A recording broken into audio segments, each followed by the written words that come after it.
klakson telolet jadi tren. Ini kisaran harganya. Aksi sekelompok orang yang meminta bunyi klakson telolet pada bus malam di jalan raya ternyata menjadi tren di media sosial. Umumnya, bunyi klakson seperti itu dipasang di bus atau truk. Tapi, pengguna mobil kecil jangan berkecil hati. Sebab, mereka tetap bisa memasangnya. Beberapa pusat jual beli daring atau jual beli online banyak yang menjual klakson telolet. Harganya pun beragam, mulai Rp250.000 hingga jutaan rupiah.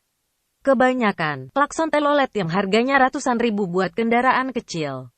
Sedangkan, harga di atas Rp1 juta untuk bus atau truk.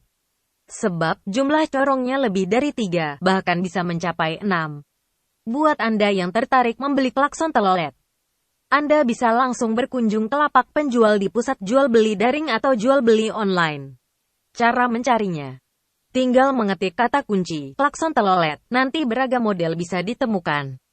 Bahkan bukan hanya untuk mobil, bus, dan truk, ada juga yang menjual buat sepeda motor.